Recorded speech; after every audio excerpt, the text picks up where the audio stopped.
Excusez-moi.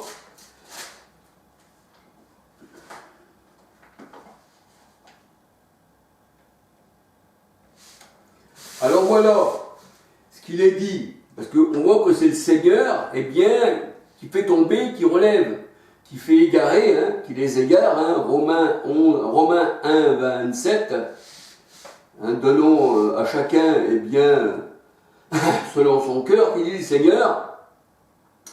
Et dans le psaume 119, 10, je te cherche de tout mon cœur, ne me laisse pas m'égarer loin de tes commandements.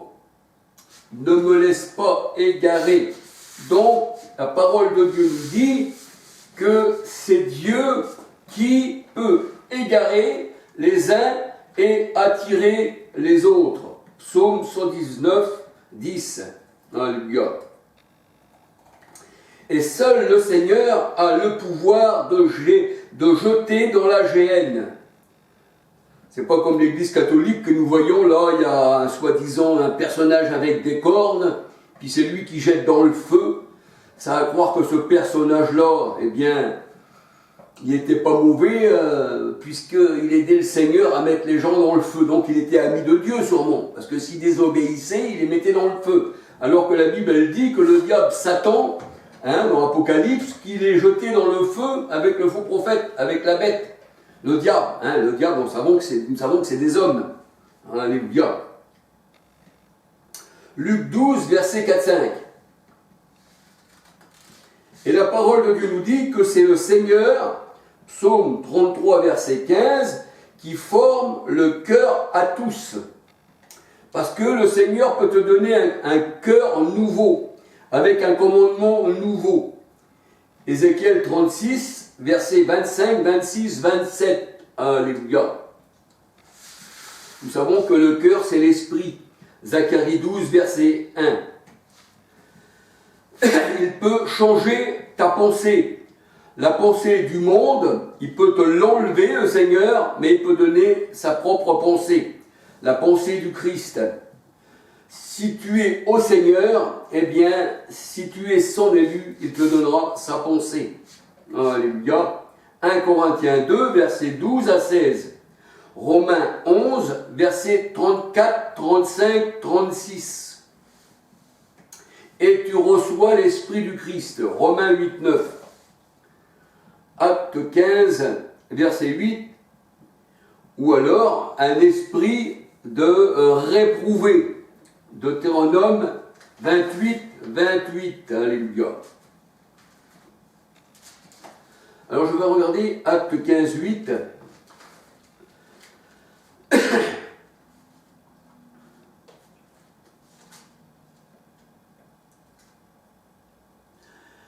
Acte 15, 8.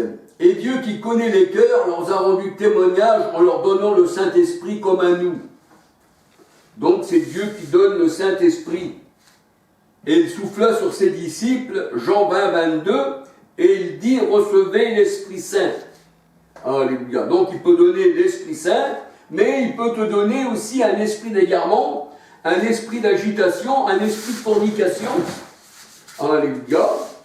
Comme il l'a mis aussi dans 1 Samuel 16, 14, sur Saül, qui consultait les morts et qui voulait tuer David.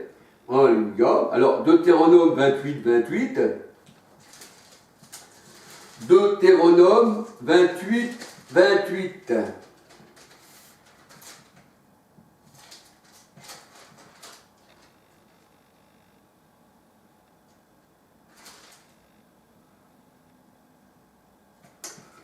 Deutéronome 28, 28, l'Éternel te frappera de délire, d'aveuglement, d'égarement d'esprit. Et tu tâtonneras en plein midi comme l'aveugle dans l'obscurité. Tu n'auras point de succès dans tes entreprises et tu seras tous les jours opprimé, dépouillé et il n'y aura personne pour venir à ton secours. Pourquoi? Parce que mon vrai secours c'est l'Éternel. Et si je suis contre lui, je suis un aveugle, je suis dans l'obscurité, mes yeux n'ont pas été guéris, mes oreilles n'ont pas été débouchées et ma bouche ne peut pas parler. L'Éternel te frappera d'ulcères d'Égypte et de Galles, dont tu ne pourras guérir. Deutéronome 28, 27, 28, 29. Alléluia. Et c'est l'Éternel qui envoie, eh bien, une puissance d'égarement. Ce n'est pas quelqu'un d'autre, ce n'est pas un soi-disant diable, c'est l'Éternel. Il est le maître de toutes choses. 2 Thessaloniciens 2, 11, 12. Alors, il peut endurcir qui il veut. Il peut endurcir le cœur de qui il veut. Deutéronome 2, verset 30. Exode 7, verset 3. Romains 9, 16, 17 à 25.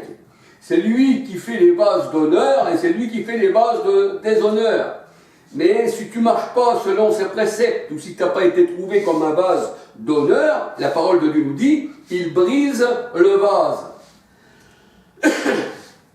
Et nous savons que les enfants de Dieu sont considérés comme des nuées, comme des nuages. D'ailleurs, mes dernières vidéos, tout ça, je parle des nuées, du char de l'Éternel, ce sont les anges, l'armée de Dieu. Alléluia. Alors nous savons que les enfants de Dieu sont considérés comme des nuées, comme des nuages. Ésaïe 19, verset 1, Psaume 18, verset 10, il vient monter sur un chérubin sur les ailes du vent. 2 Samuel 22, verset 11. Et les ailes du vent, c'est le char de l'Éternel. Alléluia. Psaume 104, verset 2, 3, 4. Hébreux 1, verset 7, 14. Et là, nous voyons dans la parole de Dieu, dans Job 36, versets 27 à 32, Job 36, versets 27 à 32, Genèse 37, versets 11 à 16, eh bien que le Seigneur se sert des nuages, se sert de l'eau, de la grêle, c'est ce qui représente le ciel, c'est ce qui représente les auteurs, l'armée de l'Éternel, le tourbillon, j'en parle dans mes vidéos, les chars de l'Éternel, alléluia. Eh bien, le Seigneur dit quand il fait apparaître, je vais le lire avec vous, alléluia.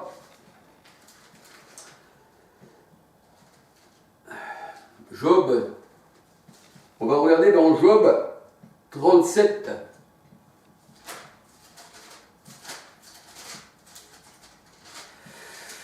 Job 37.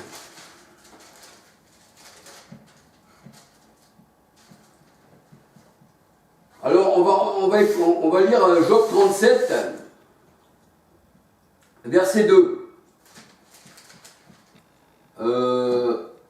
à 16. Mon cœur est tout tremblant et bondit hors de sa place. Écoutez, écoutez le frémissement de sa voix, le grondement qui sort de sa bouche. Il fait couler dans toute l'étendue des cieux, et son éclair brille jusqu'aux extrémités de la terre. Puis éclate un rugissement, il tonne de sa voix majestueuse. Il ne retient plus l'éclair dès que sa voix retentit. Dieu tonne avec sa voix d'une manière merveilleuse. Il fait de grandes choses que nous ne comprenons pas. Il dit à la neige, tombe sur la terre. Il dit à la pluie, même aux plus fortes pluies. Et il met un sceau sur la main de tous les hommes, afin que tous se reconnaissent comme ses créatures. L'animal sauvage se retire dans une caverne et se couche dans sa tanière. L'ouragan vient du midi. Et l'ouragan, dans la parole de Dieu, c'est le char de Dieu. Alléluia. C'est le vent, c'est le tourbillon. 2 Rois 2, 1, 11, 12. C'est la cavalerie du Seigneur. Psaume 104, verset 3, 4. Et Ésaïe 65, 17, il me semble, Ésaïe 66, 15. Et là, on voit dans Job 37, verset 8, l'ouragan vient du midi et le froid du vent du nord. Quand je vous parlais tout à l'heure, l'ouragan vient du midi et le froid et le vent.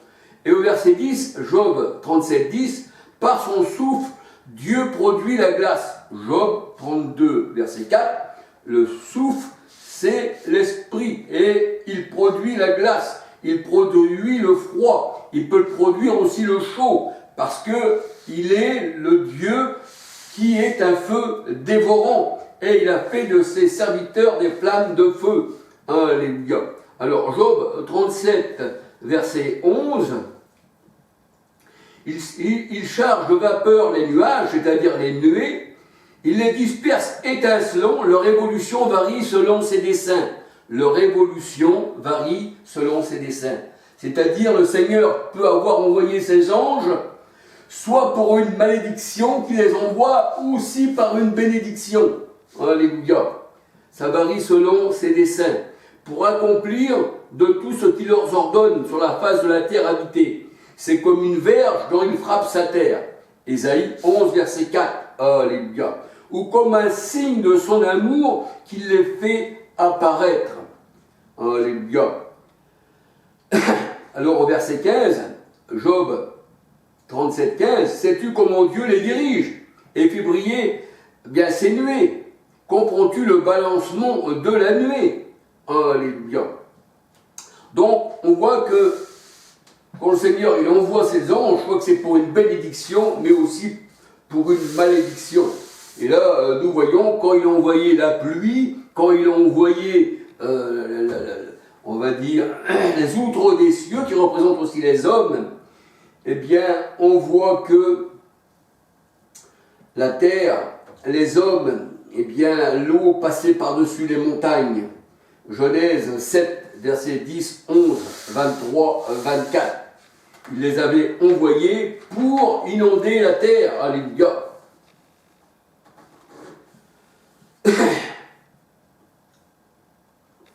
Alors il change les nuages, les nuées, et les dissipe, étincelants, et leur évolution varie selon ses desseins, pour l'accomplissement de tout ce qu'il leur ordonne. C'est comme une verge dont il frappe sa terre.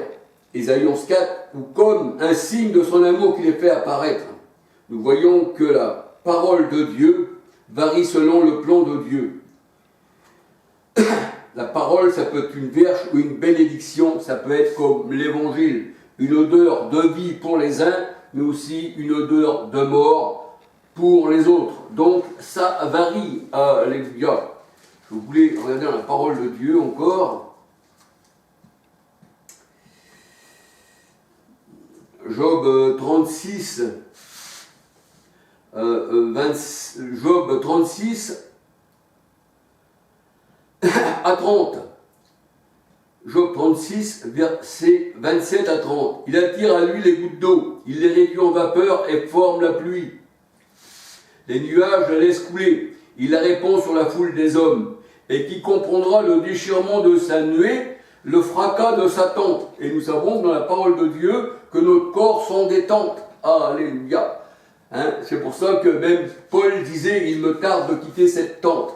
Et on voit Balaam le devin disait, au lieu de maudire, disait, quelles sont belles tes tentes, ô Jacob. Alléluia. Qui comprend le fracas de sa tente. Alléluia. C'est le tonnerre. Alléluia. Gloire au Seigneur.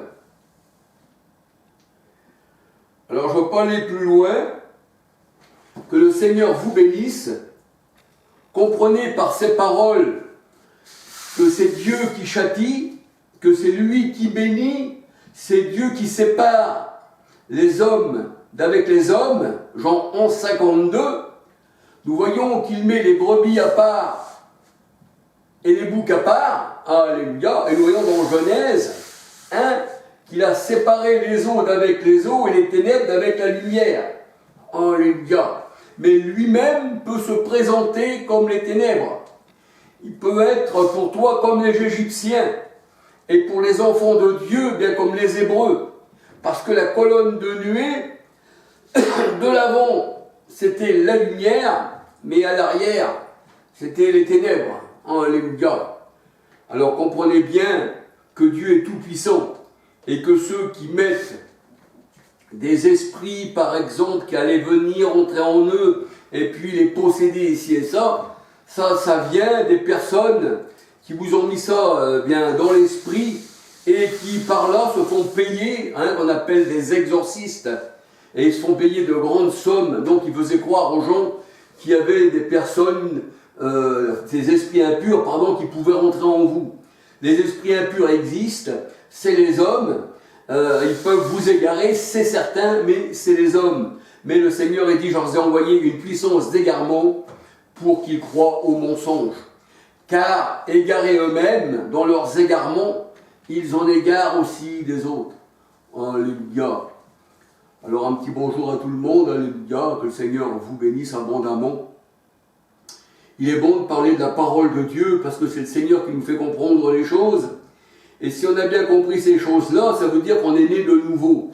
Mais si on comprend encore à la manière des hommes, à la manière des ténèbres, à la manière de ceux qui vous emmènent loin du Seigneur, mais qui veulent vous mettre dans la fosse, eh bien la fosse est profonde, il y a de la boue, comme la parole de Dieu nous dit, et la fosse c'est la prostituée. Alléluia. Donc gloire au Seigneur qui nous a retirés eh bien, de la boue et qui nous a enlevés de la fosse. Gloire au Seigneur. Alors c'est vrai qu'on ne peut pas aller dans des assemblées qui sont contre le Seigneur, des assemblées qui ne connaissent pas la parole de Dieu, qui égarés eux-mêmes en égard d'autres, et la parole de Dieu nous dit dans Jérémie 5,7, ils sont en foule dans la maison de la grande prostituée, alors que le Seigneur c'est une petite porte, c'est un petit troupeau, il y a beaucoup d'appelés mais peu d'élus, alléluia, et quand 2 ou 3 s'assemblent dans le nom du Seigneur, eh bien il est là au milieu de nous. Gloire au Seigneur par l'Esprit, alléluia. Eh bien, soyez bénis, alléluia, nous voyons que c'est le Seigneur qui enrichit, qui appauvrit, qui élève, qui abaisse. Et même dans Acte 16, 6, 7, la parole de Dieu nous dit que les disciples ne pouvaient pas aller de tel ou tel endroit, parce que l'Esprit ne leur permettait pas. Et Acte 1, 2, la parole de Dieu nous dit que le Seigneur eh bien, donne ses ordres par l'Esprit Saint. Alléluia. Il dirige l'homme, soit qu'il le dirige dans la lumière, mais soit aussi qu'il le met dans les ténèbres. Et la parole de Dieu, elle dit que l'Éternel a fait le méchant pour le jour du malheur. Alléluia. Et nous voyons que les fléaux, dans Apocalypse 16, que c'est l'Éternel eh bien, qui met les fléaux sur les hommes. Et on voit aussi que quand le Seigneur a été en Égypte, ce n'était pas quelqu'un d'autre, un autre, on va dire, esprit à part de Dieu qu'aurait mis les fléaux. La Bible elle dit que Dieu fit tomber les fléaux sur l'Égypte pour justement juger les dieux d'Égypte. Alléluia. Donc, celui qui appartient au Seigneur, eh bien, pour ça qu'on dit que le Seigneur est tout-puissant, hein. Apocalypse 1, verset 7-8, il est le Dieu tout-puissant, l'alpha et l'oméga, le commencement et la fin, le premier et le dernier, et hors de moi, il n'y a pas de Dieu, alléluia. C'est lui qui corrige, c'est lui qui redresse, c'est lui qui met dans la fosse, mais c'est lui qui ôte ses brebis de la fosse. C'est pour ça que le Seigneur, le jour du sabbat, il est venu pour enlever eh bien, les ânes, les brebis, les bœufs de la fosse. Alléluia. Pour le Seigneur, il n'y a pas de jour de sabbat. Pourquoi? Parce qu'il n'était pas en repos. Alléluia. Mais la parole de Dieu nous dit maintenant que Christ a tout accompli. Eh bien, il nous a donné le repos. Alléluia. Gloire au Seigneur. Alors, soyez bénis. Et puis, une autre petite vidéo, si Dieu veut. Alléluia. Gloire au Seigneur. Gloire à Dieu. Alléluia.